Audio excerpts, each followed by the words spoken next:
오늘은 온유한 사람은 복을 누리고 있다. 왜냐하면 그는 땅을 차지하고 있기 때문이다 라는 말씀으로 함께 말씀을 나누려고 합니다.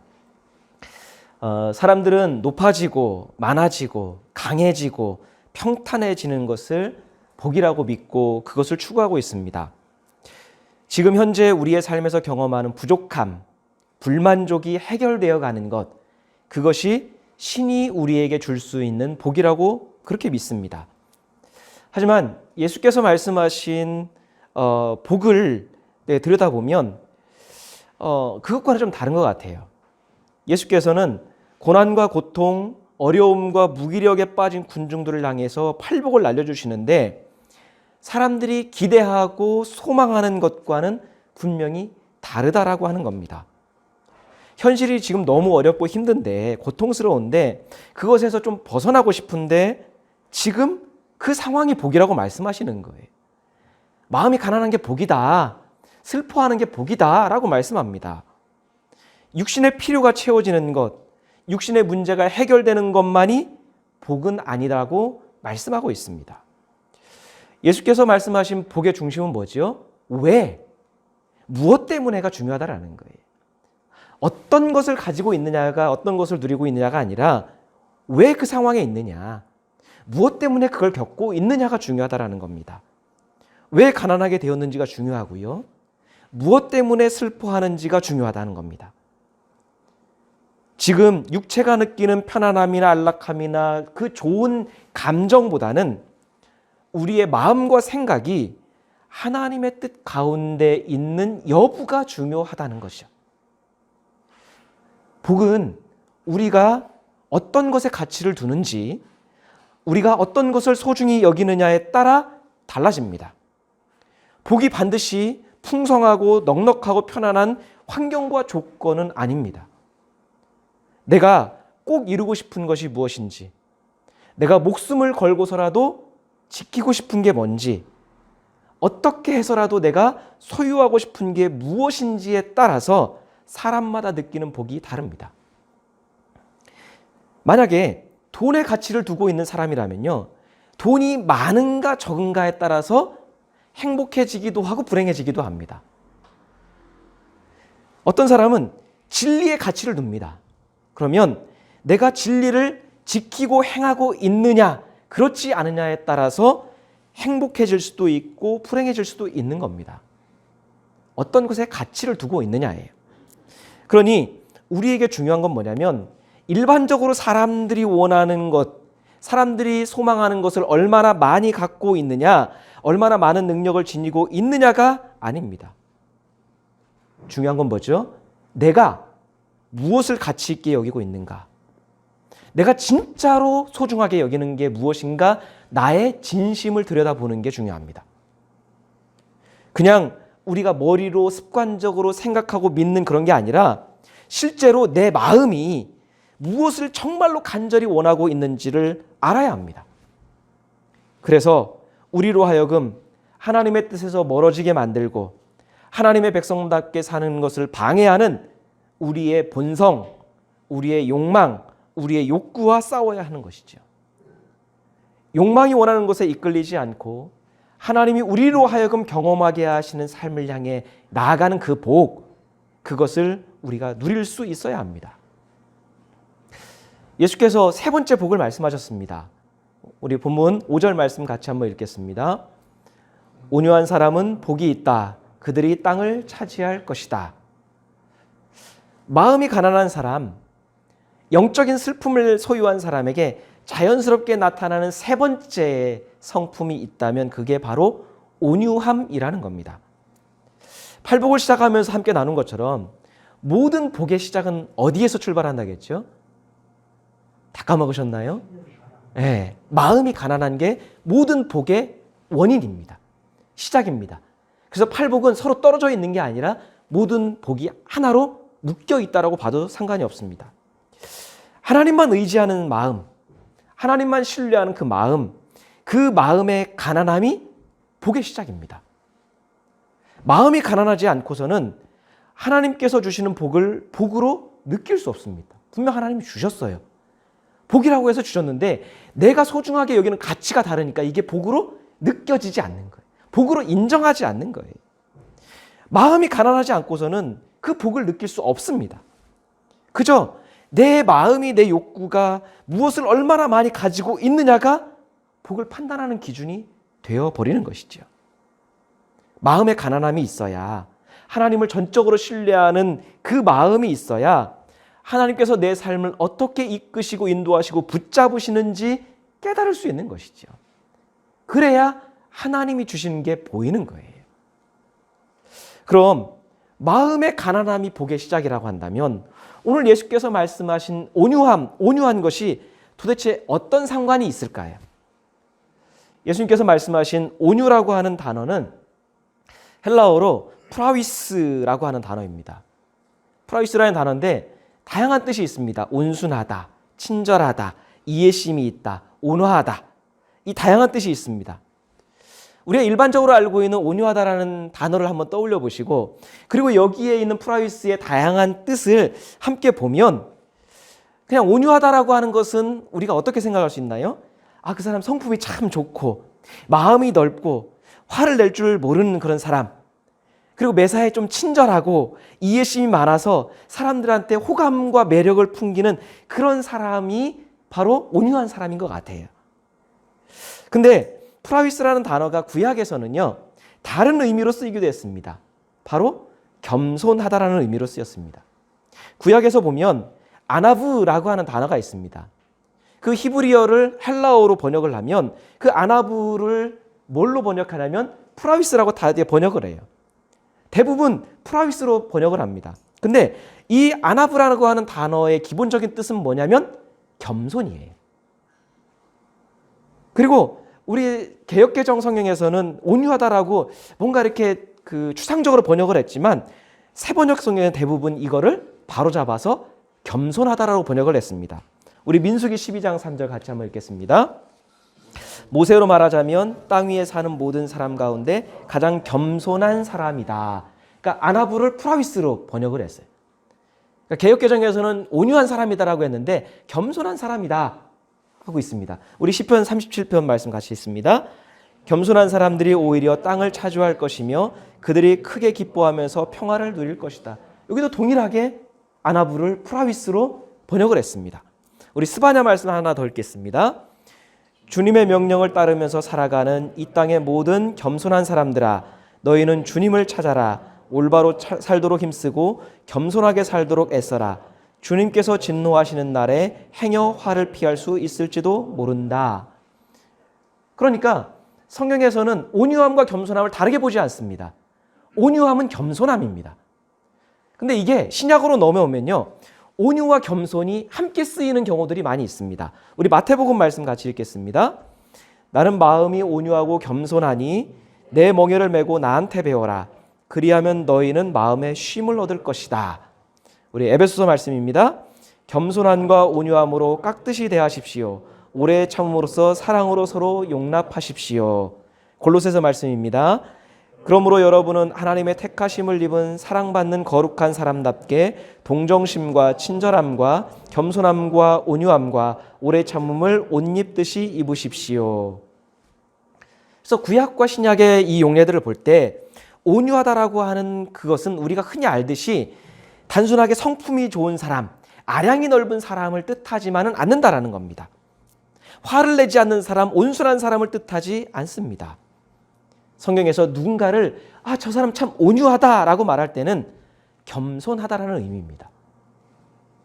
온유하다는 의미와 겸손하다는 의미는 다른 의미가 아닙니다. 그런데 성경에서 우리는 겸손하다고 하면 겸손을 또 우리는 뭘로 생각하죠? 낮추는 것. 딴 사람의 앞에서 나를 낮추는 것을 겸손하다라고 생각하는데 성경에서 말하는 겸손의 의미는요, 단지 자신을 다른 사람 앞에서 낮추는 교양의 덕목이 아닙니다. 성경에서 말하는 겸손의 의미에는, 그리고 고대에서 겸손이라고 하는 단어를, 프라위스라고 하는 단어를 들었을 때는 사람들이 어떤 걸 제일 먼저 생각했냐면 비천하다라는 의미를 생각했어요. 그러니까 당시에 겸손이라고 할 때는 비천하다라는 거예요. 그래서 예수님이 말씀하신 온유한 사람, 비천한 사람이 복이 있다라는 거예요. 그러니까 성경에서 온유하다는 것, 겸손하다라는 것은 그가 자신의 비천한 처지를 잘 알고 있다라는 거예요. 내가 얼마나 비천한 사람인지를 알고 있는 겁니다. 내가 어떤 사람인지, 내가 어떤 처지와 형편에 있는 사람인지 나의 정체성에 대해서 잘 아는 사람이 온유한 사람이라는 거예요. 단순하게 온순한 사람이 아닙니다. 사람들이 생각하는 행복의 관점은 뭐지요? 겸손함보다는 자부심과 자긍심이 높을 때예요. 그렇지 않나요? 비천해지는 게 아니라 높아지는 게 행복입니다. 누군가의 명령을 받는 자리보다는 누군가에게 명령하고 가르치고 지시할 수 있는 위치에 내가 있는 것, 그게 행복입니다. 내 밑에 부릴 수 있는 사람, 지시할 수 있는 사람이 한 명이라도 더 있는 것, 그 자리에 내가 있는 게 행복하다라고 생각합니다. 다른 사람들이 우러러보고 동경하는 자리에 내가 있다면 행복할 것이라고 생각합니다. 그럼 겸손은 뭐예요? 그런 위치에 내가 있는데 내가 사람들한테 적당히 겸손하게 자기를 낮추면서 제스처를 취하고 그런 모습을 보이면 사람들의 칭송도 받을 수 있는 교양의 덕목. 우리가 흔히 생각하는 겸손이 그런 거 아닌가요? 그러니까 겸손은 뭐예요? 흔히 우리가 생각하는 겸손은 사람들에게 좋게 나를 보여줄 수 있고 포장할 수 있는 덕목이나 교양 같은 거예요. 따라서 겸손이 어떤 사람의 성품을 나타내는 덕목일 수는 있지만 실상 행복의 조건은 아니죠. 더욱이 원래의 원뜻으로 돌아가서 자신의 비천함, 겸손이 비천이라는 뜻에 가깝다면 내 비천함을 아는 사람이 어떻게 행복을 누립니까? 내 처지가 너무 가련한데, 내가 너무 비천한 사람인데, 내가 너무 낮은 사람인데 어떻게 행복을 누릴 수 있어요? 그 비천한 자리에 있는데, 그 비천한 상황에 있는 사람이 어떻게 내가 복을 누리고 있다고 행복하다고 고백할 수 있습니까? 근데 예수께서 그렇게 말씀하세요.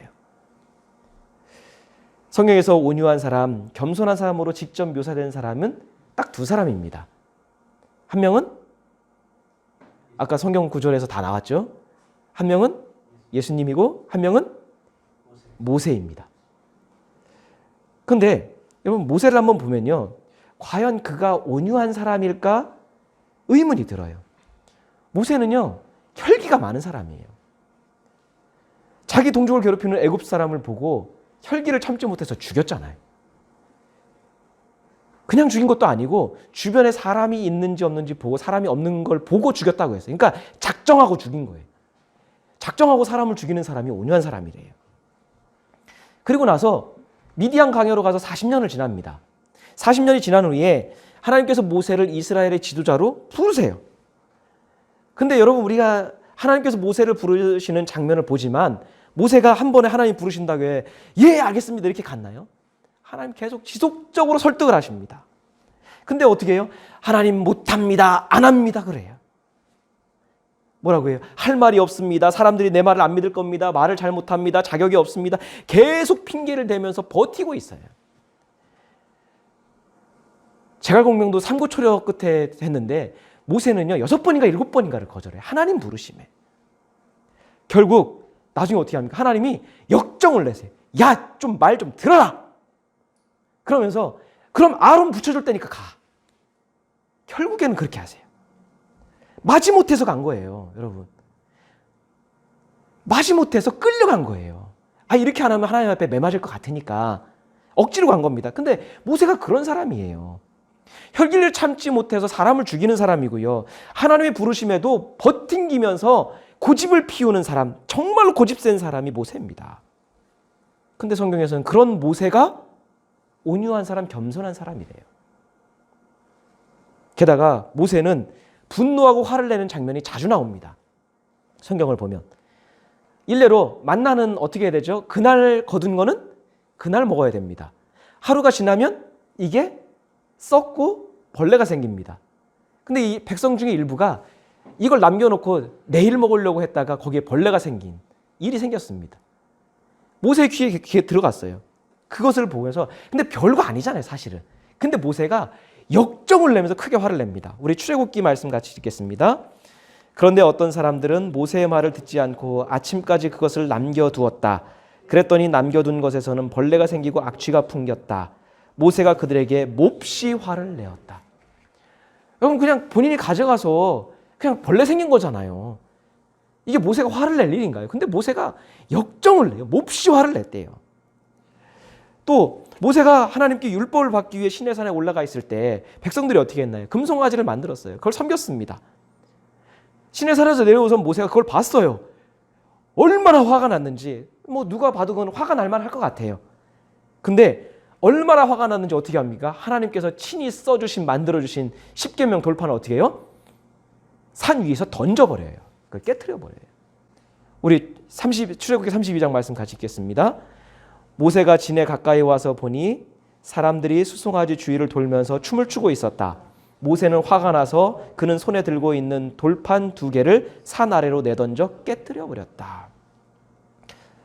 여러분 한번 생각해 볼까요? 아무리 화가 나도 그렇지 어떻게 하나님이 만들어주신 친히 주신 돌판을 깨트려요?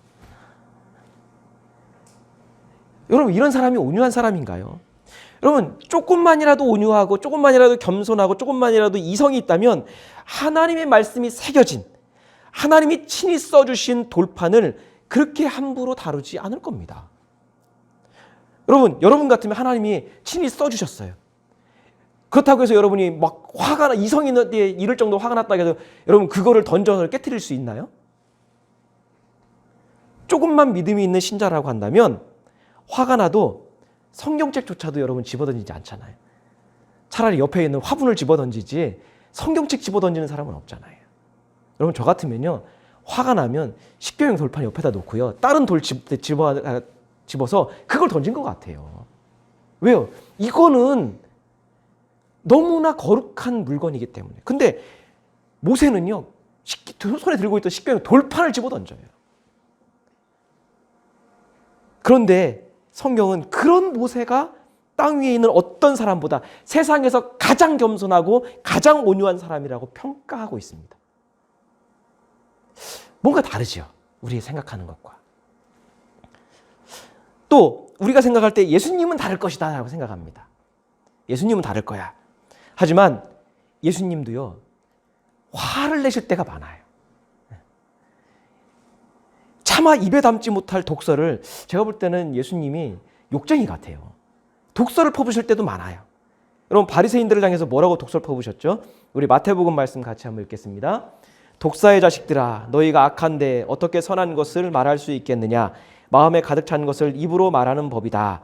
뱀들아 독사의 새끼들아 너희가 어떻게 지옥의 심판을 피하겠느냐. 우리가 감안해서 봐야 되는 건요. 이건 성경이기 때문에 굉장히 순화해서 노골적인 욕설을 쓸 수 없으니까 여러분 썼다라고 여러분 감안해서 읽어야 됩니다. 자, 그러면 여러분 한번 생각해 볼까요? 예수님께서 이 말씀을 하시면서 우리가 흔히 연상하듯이 온화한 얼굴로 웃으면서 중저음의 부드러운 목소리로 이렇게 하셨을까요? 독사의 자식들아 뭐 이렇게 하면서 하셨을까요? 아닐 거예요. 예수님도 얼굴이 뻘개지셔서 그렇게 하셨을 거예요. 여러분 아무리 사람이 미워도 그렇지 그 사람들을 향해서 뱀이라고 독사의 새끼들이라고 독설을 퍼볼 수 있을까요? 여러분 우리는 신앙이 조금 들어가면요 욕을 해도 죄가 된다고 생각하잖아요. 욕을 하긴 해도 욕을 하고 나면 괜히 찔리고 죄송하고 죄를 진 것처럼 생각하잖아요. 하물며 예수님께서 상대방을 모독하고 수치스럽게 하는 독설을 퍼부으셨다니 여러분 이 말씀을 읽으면서 이건 민망하지 않나요? 그리고 예수님은 사람들을 향해서 꾸짖기도 하시고 화를 내기도 하셨습니다. 성전에서 장사하는 사람도 어떻게 했습니까? 상을 엎으시면서 채찍을 휘두르면서 진짜 난동에 가까운 그런 일들을 행하셨어요. 심지어는 가장 아끼는 제자 베드로에게 저주에 가까운 말씀도 하셨습니다. 마태복음 16장 말씀 같이 있습니다. 그러나 예수께서는 돌아서서 베드로에게 말씀하셨다. 사탄아 내 뒤로 물러가라. 나는 너에게 걸림돌이다. 너는 하나님의 일을 생각하지 않고 사람의 일만 생각하는구나. 여러분, 아무리 제자에게 화가 나도 사탄이라니요, 마귀 새끼라니요. 이런 예수님의 모습을 보면서 여러분, 온유함, 겸손함, 여러분 연상이 되나요? 도저히 믿어지지가 않아요. 겉과 속이 다른 것 같고요. 말과 행동이 다르신 것 같아요. 만약에 그러면 그게 아니라고 한다면 우리가 생각하고 있는 온유와 겸손, 성경에서 말하는 온유와 겸손이 상당히 차이가 있다는 것을 우리가 알 수 있는 것이죠. 성경에서 말하는 온유와 겸손은 도대체 무엇인가? 온유와 겸손의 어떤 점이, 더 나아가서 비천함이 어떤 점이 복이라고 말씀하시는 걸까? 우리 한번 생각해 봐야 되는 겁니다. 사실 예수님께서 말씀하신 온유한 사람은 복이 있다고 하신 말씀은 시편 37편의 말씀을 예수님께서 인용하신 겁니다. 시편 37편이 그 근거예요. 시편 37편을 보면요, 우리가 오늘 읽었지만 하나님을 신실하게 믿고 따르는 사람들이 있습니다. 정말 하나님 말씀대로 삽니다. 그런데 주변에 있는 악을 행하는 사람들 때문에 당하는 그 고통이 얼마나 극심한지에 대해서 노래하고 있는 거예요. 주변을 돌아보니까요, 악을 행할수록, 불의하게 살수록 사람들이 승승장구합니다. 정말 잘 나가요. 하나님 말씀과 상관없이 살수록 더 부자가 되고 편안해지고 그런 삶을 살아갑니다. 어떤 사람은 힘이 없고 연약한 사람들을 강탈하고 폭력을 행하면서 부자가 되기도 하고요. 힘이 없고 연약한 사람들을 짓밟는 사람들이 더 강해지고 더 많은 권력을 갖게 됩니다. 보니까 나는 너무 불행하고요. 그들은 너무나 행복해 보여요. 그렇게 세상은 하나님의 말씀을 어길수록, 믿음으로 살지 않을수록, 믿음과 반대되며 살수록 승승장구하는 사람들이 너무나 많아지는 거예요. 그것을 바라보는 믿음의 사람들이 처음에는 인내했습니다. 그래, 하나님의 때가 있겠지. 하나님께서 다 모든 걸 돌이키시겠지. 하나님의 말씀을 믿고 견뎠습니다. 인내했습니다. 하나님의 개입하심을 기다렸습니다. 그런데 시간이 지나도요, 여전히 불의와 불법으로 사는 사람들이 더 잘 돼요. 그들이 망하지 않아요. 나는 여전히 공고한 가운데 있습니다. 신실한 믿음으로 살수록 더 궁핍해집니다. 편법을 쓰는 사람들이 더 잘 됩니다. 나는 더 비천한 상황이 되고 비천한 취급을 받아요. 그리고 그렇게 사는 사람들이 좀 미련하다라고 놀려요. 그런 상황에서 우리가 솔직하게 신앙의 회의가 느껴지지 않나요? 굳이 믿음으로 살아야 되는가? 화가 나요. 분노가 일어나요. 불평이 생깁니다. 왜 나는 이 모양 이 꼴인가? 말씀대로 살았는데, 하나님 뜻대로 살았는데 나는 여전히 왜 이 모양인가? 내 처지가 비천하게 느껴집니다. 세상 방식의 호감이 느껴집니다. 나도 저렇게 살고 싶다. 나도 넉넉하게 살고 싶다. 능력이 있고 싶다. 힘이 있고 싶다. 그런 사람들을 향해서 시편 기자가 경고하고 있는 겁니다. 우리 시편 37편 1절 말씀 같이 읽겠습니다. 악한 자들이 잘 된다고 해서 속상해하지 말며 불의한 자들이 잘 산다고 해서 시새하지 말아라. 이건 뭐죠? 속상해하고 있는 거예요. 현실입니다. 시기심이 일어나는 거, 질투가 일어나는 게 현실입니다. 그걸 보고 있으니까 속상해하지 마. 시새하지 마. 라고 말하는 거예요. 우리 7절, 8절 말씀도 같이 읽겠습니다. 잠잠히 주님을 바라고 주님만을 애타게 찾아라. 가는 길이 언제나 평탄하다고 자랑하는 자들과 악한 계획도 언제나 이룰 수 있다고 하는 자들 때문에 마음 상해하지 말아라. 노여움을 버려라. 격분을 가라앉혀라. 불평하지 말아라. 이런 것들은 오히려 악으로 기울어질 뿐이다. 아니, 악하게 사는 사람들, 그리고 악이 너무나 평탄하게 가고 있으니까 내가 악한 계획이 언제나 이루어졌다고 자랑하는 사람들이 있어요. 그렇게 하고 오니까 마음이 흔들리니까 어떻게 해요? 마음이 상해요. 마음이 너무나 막 요동을 쳐요. 막 격분이 일어납니다. 입에서 어느새 불평불만이 일어납니다. 근데 그러지 말라는 거예요. 왜요? 그렇게 하면 내 마음도 악으로 기울어질 뿐이야. 여러분, 왜 불의한 사람들, 악을 행하는 사람들이 승승장구하는 모습, 나는 비천한 처지에 있는 그 모습을 보면서 속상해하지 말고 불평해하지 말라고 하시는 걸까요? 왜 노여움과 격분을 가라앉히라고 하는 걸까요? 끝에 있는 것처럼 오히려 자칫 잘못하면 내 믿음의 길, 진리의 길을 잃어버릴 수 있기 때문이에요.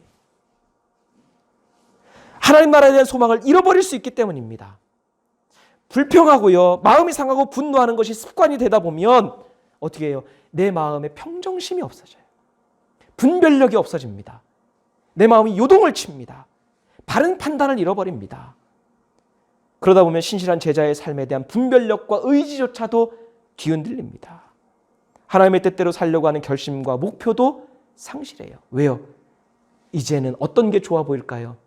호기심을 가졌던 악을 행하는 사람들의 승승장구하는 모습이 더 좋아 보이는 거예요. 그러다 보면 어떤 게 진짜 가치 있을까? 어떤 게 소중할까? 어떤 것이 생명력이 있을까? 그걸로 판단하지 않게 되는 거예요. 뭘로 판단할까요? 얼마나 많은가? 얼마나 강한가? 얼마나 부유한가? 얼마나 넉넉한가? 그래서 세속적 욕망이 마음속에 가득해지게 되면 악한 자들과 불의한 자들의 삶의 방식을 따라가는, 오히려 악으로 기울어지는 삶을 살아가게 되는 거예요. 여러분, 어떤 의미에서 보면 사람들이 행복을 느끼고 찾는 것을 땅 따먹기에 비유할 수 있습니다. 여러분, 어렸을 때 땅 따먹기 좀 해보셨지요? 땅을 많이 차지해서 땅에 속한 많은 것을, 땅에 속한 것을 더 많이 소유할수록 행복하다고 느낍니다. 여러분, 대부분 사람들의 행복의 기준이 그거잖아요. 땅에 있는 것이 얼마나 많은가. 그게 행복의 기준입니다. 그러니까 한마디로 얘기하면 땅 따먹기예요. 서로의 것을 많이 먼저 차지하는 게 행복의 조건입니다. 그래서 사람들이 살아가는 방식을 한마디로 보면 땅을 더 많이 차지하기 위해서, 그 땅을 정복하기 위해서 수단과 방법을 가리지 않는 거죠. 먼저 선점하고 그걸 지키고. 하지만 여러분, 어렸을 때 땅 따먹기 해봤지만 아이들이 모여서 땅 따먹기만 합니다. 어떤 친구는요, 보면 가끔 반칙을 써요. 그래서 그 땅 따먹기에 이겨서 그 땅을 대부분 다 차지해요. 또 어떤 친구는요, 힘을 앞세워요. 우겨요. 그래서 귀엽고 지가 원하는 방식으로 해서 땅을 많이 차지합니다. 정당한 방법으로 땅 따먹기 하다가 쳐서 울기도 하고, 힘이 센 친구가 마음대로 해서 억울해서 한 적도 있을 겁니다.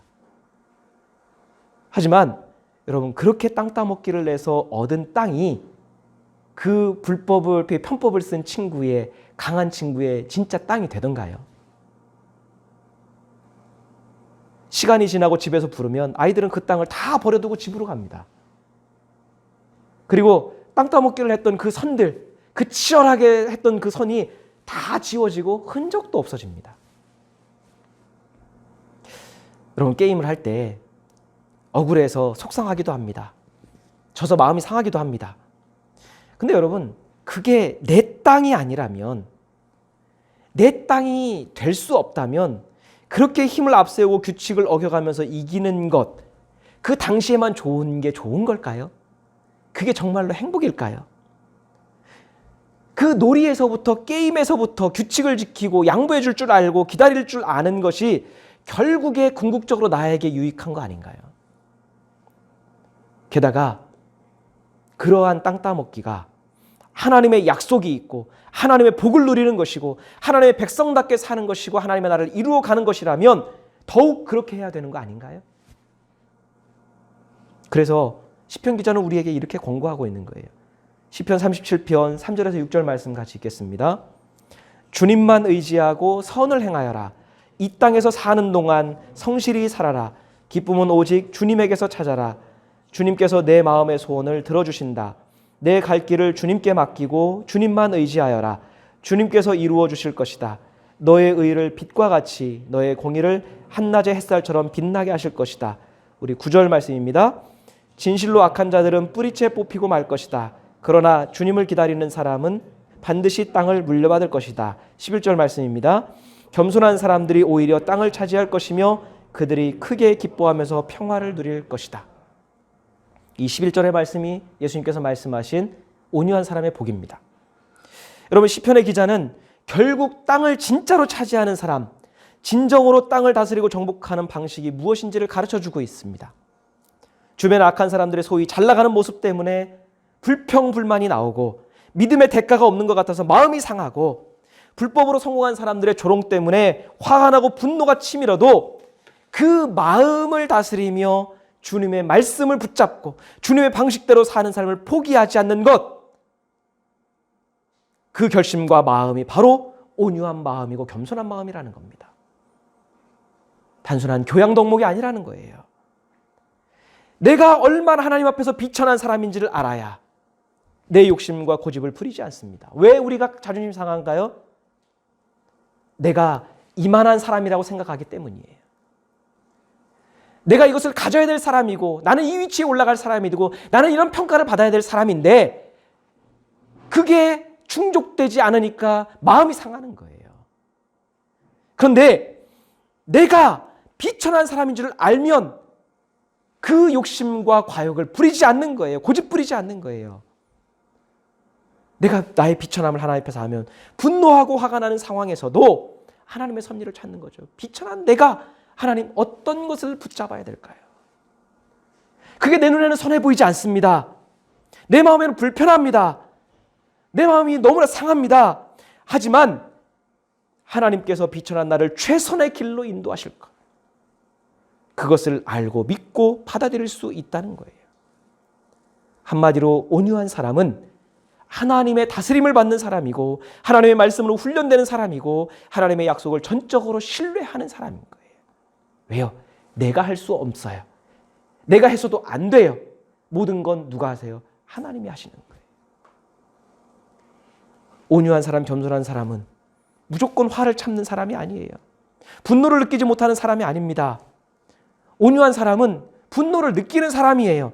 근데 그 분노를 다스릴 줄 아는 사람인 거예요. 필요한 경우에는 분노하고 필요한 경우에는 화를 내는 사람이 온유하고 겸손한 사람이에요. 말하자면 여러분 같이 읽을 텐데요. 온유한 사람이 누굽니까? 같이 읽겠습니다.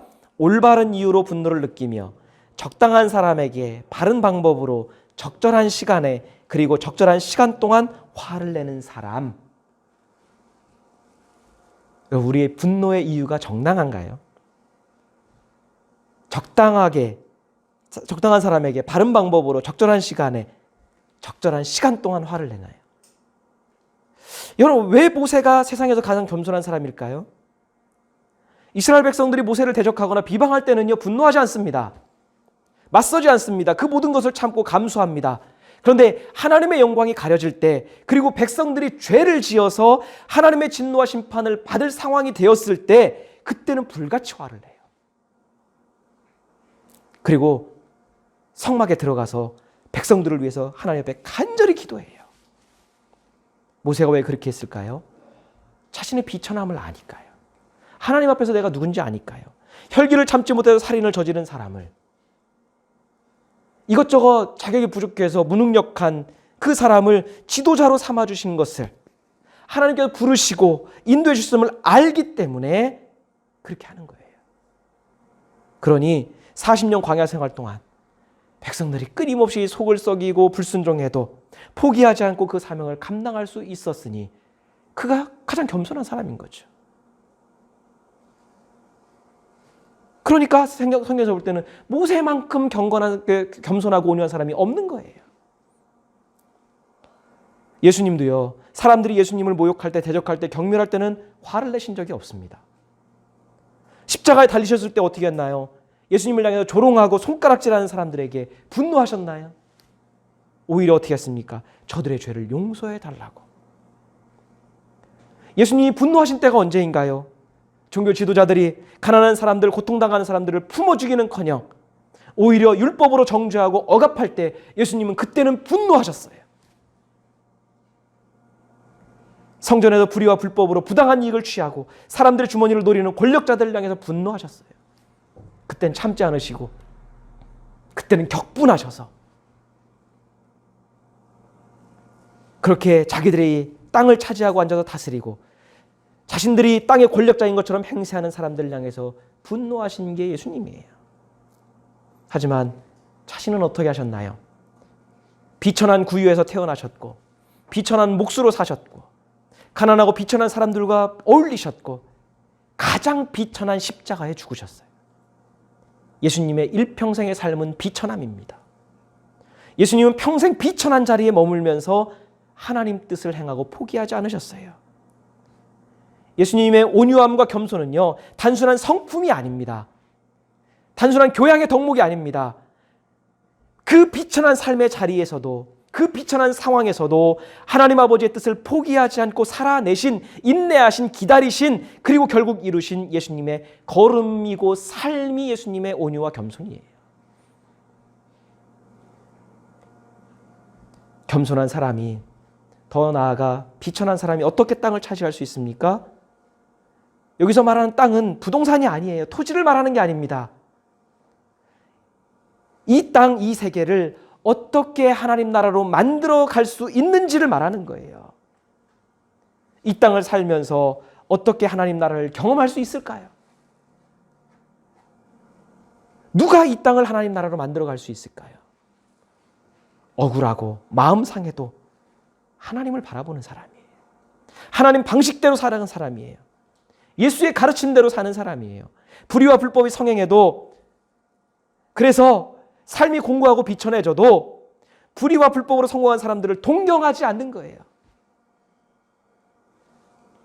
그래도 하나님의 뜻, 예수의 길을 쫓아 신실한 믿음의 자리, 그 진리를 소중히 여기고 가치 있게 여기는 사람들을 통해서 하나님의 나라가 이 땅에 이루어져 가는 겁니다.